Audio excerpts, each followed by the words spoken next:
Agent Marvel au rapport. Bonne année à tous mes petits potes. Aujourd'hui, comme vous l'avez vu dans le titre de la vidéo, il est temps de rétablir une terrible vérité ignorée d'un trop grand nombre de gens. Il est temps d'ouvrir le dossier sur l'impératrice de la magie, la reine du chaos, la sorcière rouge, Wanda Maximoff, qui du coup n'est pas la fille de Magneto, et encore moins une mutante. Mais on va procéder un peu différemment aujourd'hui. On va pas commencer son histoire en commençant par la naissance de Wanda, mais plutôt par la première fois que la sorcière a fait parler d'elle. D'ailleurs, on a parlé d'elle dans tous les dossiers jusqu'à présent. Il était temps qu'on mette un peu de lumière sur tout ça.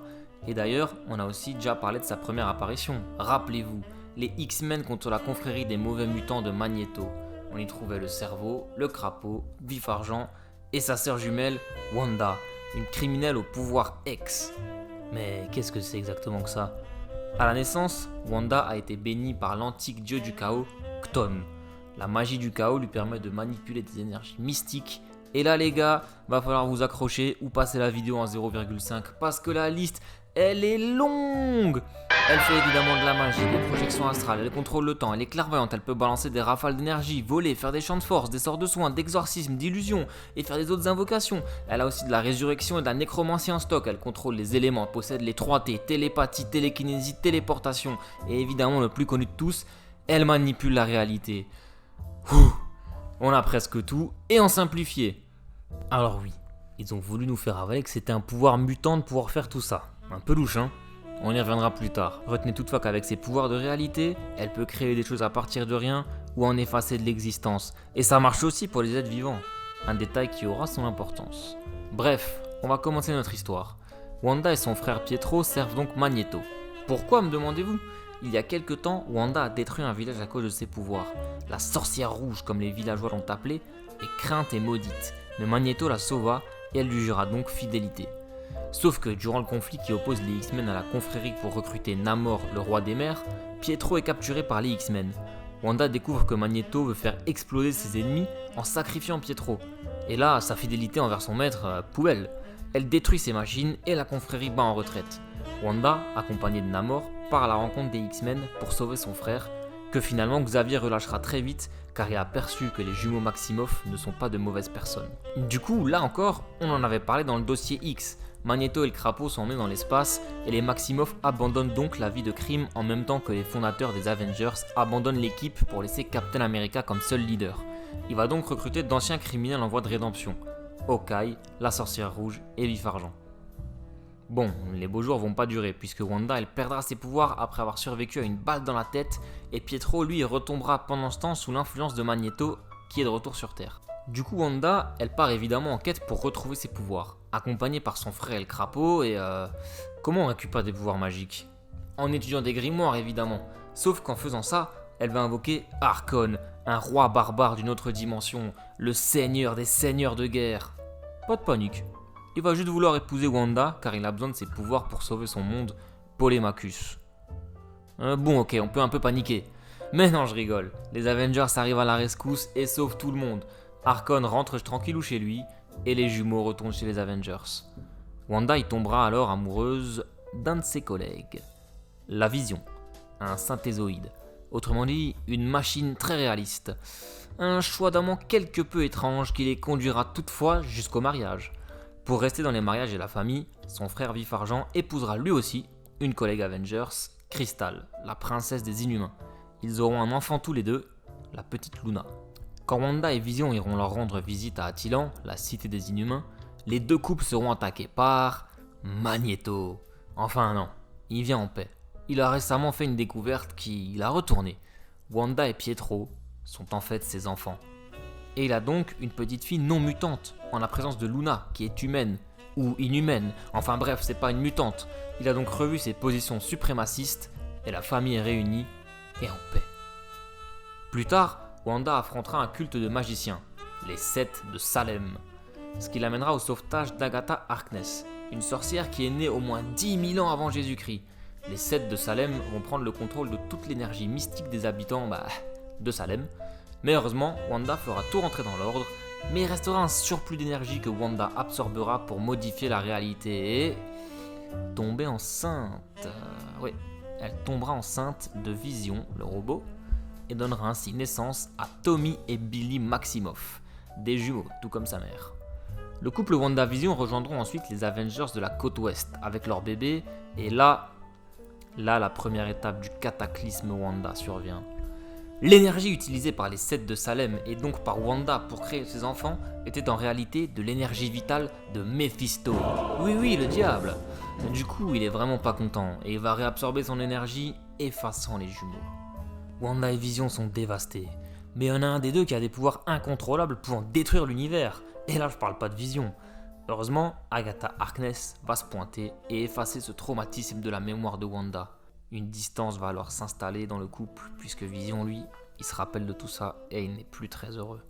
Les West Coast Avengers seront dissous, et de leur reste, Iron Man monte l'équipe de Force Works.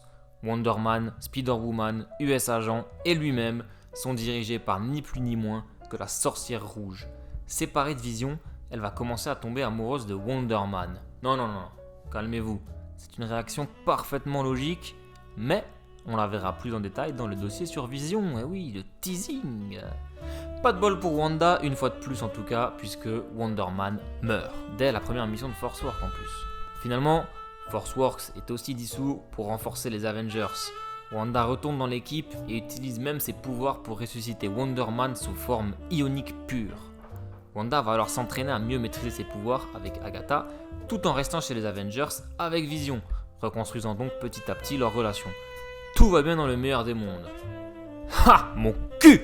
Après environ 6 ans de bonheur, un premier cataclysme va s'abattre sur les Avengers. Alors qu'ils déjeunent pépère, ils voient une explosion détruire le manoir et tuer Ant-Man. Avant que Vision débarque en libérant des Ultrons et se fasse lui aussi tuer, les Kree débarquent ensuite et ils causent la mort d'Hawkeye. Tous les Avengers, actuels, anciens, réservistes et même leurs alliés, se réunissent pour trouver la source commune de toutes ces souffrances, qui sera dévoilée par le Docteur Strange, la Sorcière Rouge. Pour arrêter cette maniaque... Attendez, il y a une intrusion sur mon réseau? On me pirate là? Oh non, Maria m'a retrouvé ou quoi? Maniaque, il a vraiment dit maniaque, il est taré lui. On lui a littéralement caché l'existence de ses enfants et de sa vie. C'est comme si on lui avait effacé sa mémoire. Les Avengers sont mal agis, surtout avec une héroïne aussi puissante. Sa souffrance est justifiée. Tu es qui? Je suis un admirateur de Wanda Maximoff qui veut lui rendre justice. Bon, d'accord. La dépression est justifiée, mais elle a quand même complètement pété les plombs. Elle a tué son ancienne amie Agatha et son mari. Le Docteur Strange utilise alors l'œil Nagamoto pour la plonger dans un état léthargique, et son père viendra la récupérer pour la conduire sur Genosha, l'île des mutants, dans l'espoir que le professeur X et les siens puissent l'aider. Devinez quoi? Ils vont rien réussir à faire, et Xavier va garder Wanda dans un état comateux. Il va ensuite appeler les Avengers pour discuter d'un sérieux sujet. Tuer Wanda ou l'épargner? Il faut l'épargner. Wanda Maximoff est l'un des premiers membres des Avengers. Elle a sauvé plusieurs fois la planète. Il faut l'aider à contrôler ses pouvoirs. Si elle tombe entre de mauvaises mains, par exemple le Docteur Fatalis, elle peut détruire les Avengers à elle seule. Oui, mais comprends-les. Wanda est en réalité le nexus de l'univers 616, l'univers où se déroulent toutes nos histoires. Wanda est donc le cœur de la réalité. Son état peut se révéler catastrophique. Et justement... La Sorcière Rouge et ses pouvoirs lui permettent de manipuler la réalité pour qu'elle colle à ses désirs. Ses désirs, retrouver ses enfants, et tout ce susceptible de lui faire entendre raison doivent être effacés. Quand le groupe des Avengers se retrouve à Genosha pour décider du sort de Wanda, tout le groupe est projeté dans une réalité, la réalité de la Sorcière Rouge, une réalité où tous les souhaits sont exaucés et où les mutants, et surtout Magneto, dominent le monde. Ouais bon, je vous passe les détails parce qu'on aura besoin d'une vidéo tout entière pour voir cet événement. Mais grâce à Wolverine et Layla Miller, une autre mutante, les héros vont retrouver leurs vrais souvenirs tour à tour. Et ils sont tous très en colère. Emma Frost, Luke Cage, Logan et même Spider-Man, ils veulent tous tuer Wanda et son père, les responsables de tout ceci. Sauf que durant la bataille finale, on découvre que c'est Pietro qui, pour protéger sa sœur, l'a poussé à créer cette réalité. Le petit con! Wanda, affligée par tous ces problèmes et ce conflit dans lequel se retrouvent les mutants, prononce ces mots fatidiques. Plus de mutants. Le monde revient à la normale, ou presque. La décimation. 91,4% des mutants ont perdu leur pouvoir ou même leur vie à cause des maux de Wanda. On parle de 986 420 individus touchés. 3 mots. Plus de mutants. En 3 mots, elle a effacé les pouvoirs d'1 million de personnes. Elle est la plus puissante des Avengers. On se calme. Ce terrible événement sera connu comme le jour M, le pire jour de l'histoire mutante. Et évidemment, Wanda sera haïe par toute la communauté mutante. Tour à tour, Hawkeye et puis le Fauve la retrouveront dans un village des monts Wundagore, en Transia, le pays dont elle et Pietro sont originaires. Elle y vit une vie de paysanne, sans aucun souvenir de sa vie héroïque, ni même de ses coéquipiers. Elle ne semble plus posséder ses pouvoirs et ne croit même pas à la magie. Entrent alors en scène les Young Avengers, plus précisément Wiccan et Speed, alias Billy Kaplan et Tommy Shepard. Billy et Tommy, ça vous rappelle rien? Ous, je te laisse faire les présentations. William Billy Kaplan est un fondateur des Young Avengers, capable de projeter des vagues d'énergie. Thomas Tommy Shepard, capable de courir à la vitesse du son, deviendra à son tour un Young Avengers. Suite aux révélations de Kl'rt, le Super Skrull, Speed et Wiccan apprennent qu'ils sont en réalité la réincarnation des enfants de Wanda et Vision.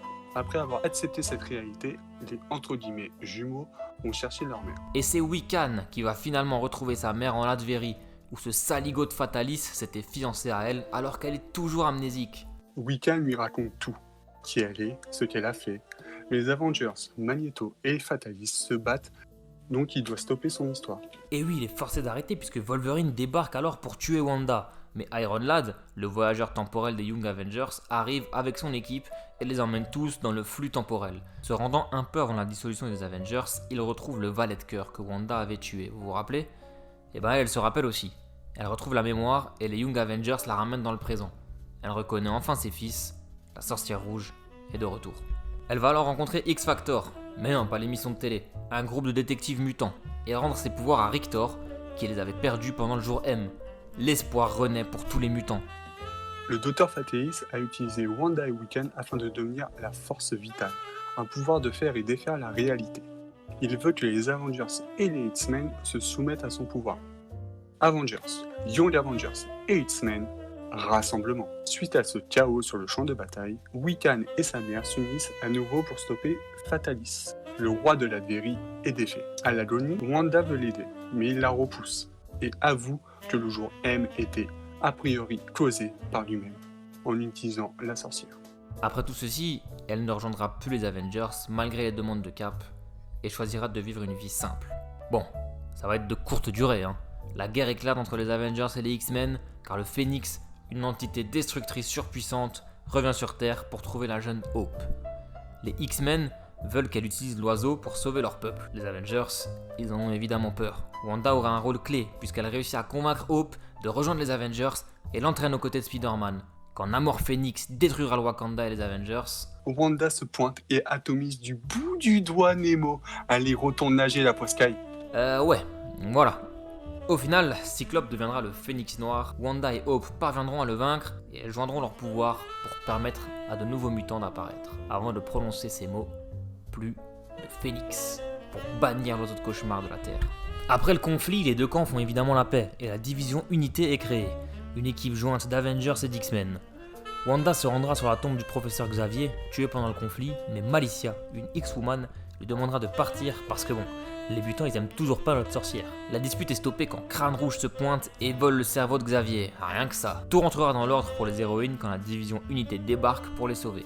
Après quoi, elles rejoindront la dite équipe. Plus tard, Wanda sera capturée par les sbires de Crâne Rouge avec Malicia et Havok et conduite dans des camps de concentration. Au cas où je dois vous le rappeler, Crâne Rouge est un bon gros nazi. Bref, Magneto, il aime pas les nazis, il déboule et il détruit Crâne Rouge. Il le tabasse à mort. Mais ça poussera qu'à faire fusionner Crâne Rouge avec Onslaught, une entité née des pensées négatives de Xavier et Magneto. Onslaught Rouge est une réelle menace donc. Avengers, X-Men et même des vilains se pointent pour le stopper et Wanda et Fatalis vont lancer un sort visant à inverser sa personnalité pour le rendre positif et donc faire disparaître Onslaught. Ça va marcher et un peu trop bien puisque toutes les personnes présentes seront affectées. Héros deviennent vilains et vice versa. Devenue diabolique, Wanda décide de tuer Fatalis pour se venger de ses manipulations passées. Son père et son frère tenteront de la stopper, mais tellement elle était devenue mauvaise qu'elle va lancer un sort tuant toutes les personnes liées à son sang. Pietro meurt, mais pas Magneto. Il n'est donc pas le père de Wanda. Fatalis et Docteur Vaudou parviendront finalement à inverser le sort et tout rentre dans l'ordre. Attends.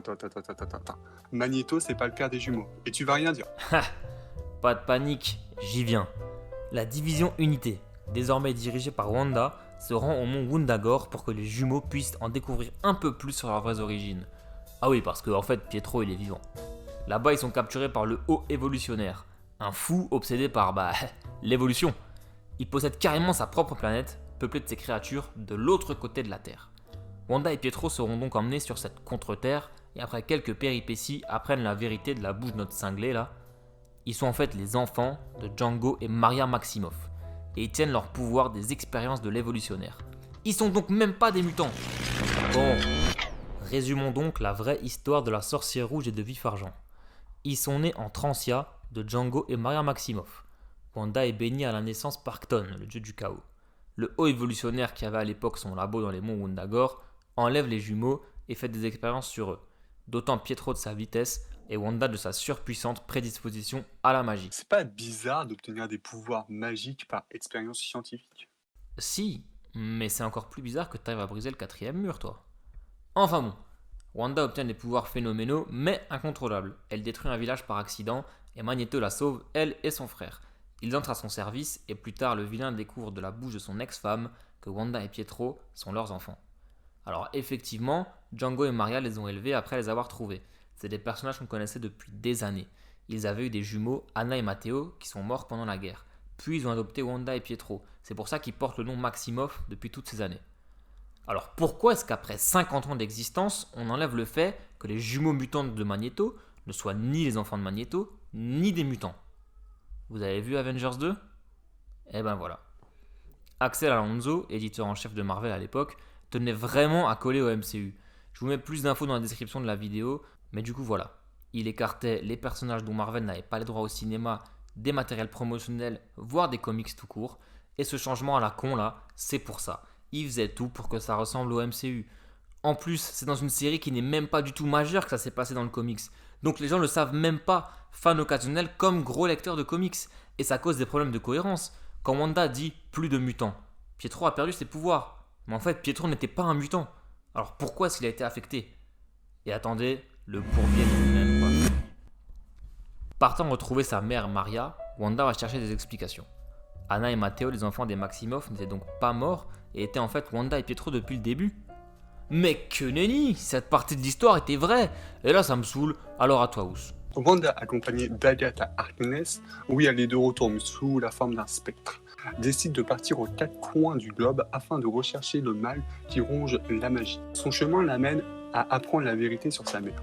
En effet, Maria et Django sont en réalité les oncles et les tantes de Wanda, qui vont éduquer les enfants après la mort de sa mère. Ses origines, c'était encore une fausse histoire. Et oui, sa véritable mère est Natalia Maximoff, la sorcière rouge.